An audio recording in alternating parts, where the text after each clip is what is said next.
1. Why didn't the Queen of the Stars come back with an extended fleet to chase the Sirians away and thus save the humans?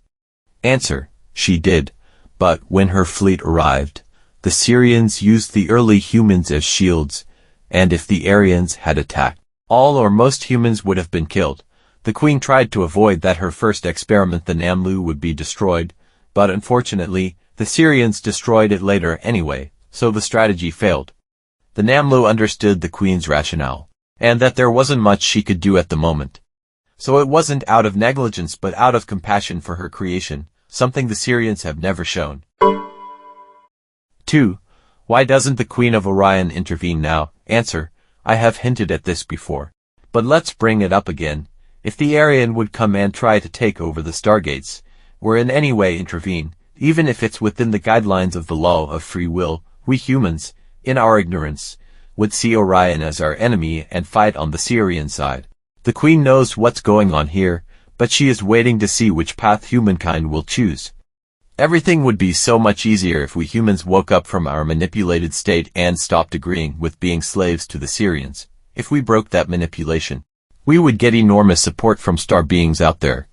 Also, humans are so afraid to lose their material standards, that even if they knew the truth, most would probably stay with the Sirians in order to keep their current comfort level, not understanding that the change and the fear of loss is temporary, and what is waiting on the other side is a golden age, but only if the Sirians are out of the equation.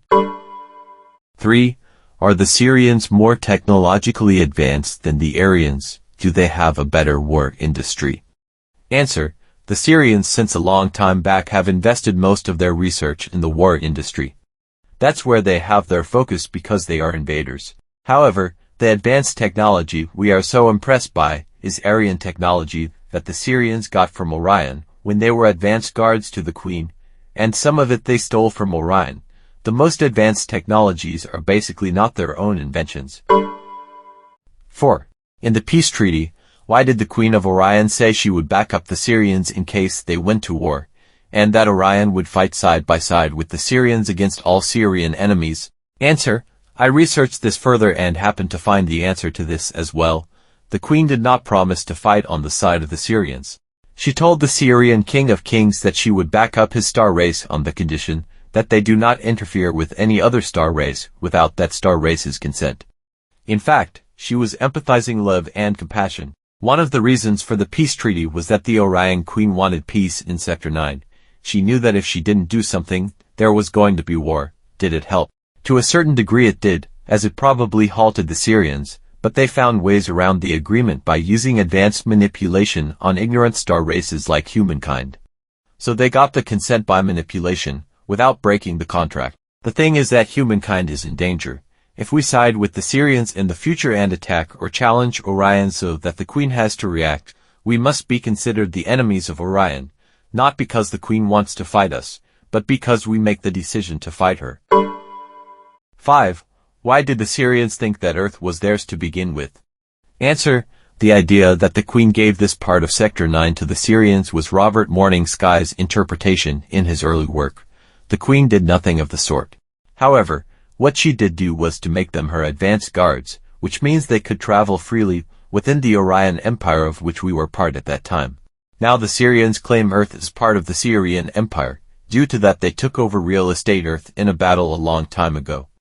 The Sirian mentality is that they think that everything is theirs, so, being advanced guards to the Queen of the Stars made them, in their own mind, divine, and they could do whatever they wanted. They have their own rationale. By rights, however, it should now be our planet the squatter's right, and the Queen agrees. So the Sirians needs our consent to operate here, and through manipulation, they have it.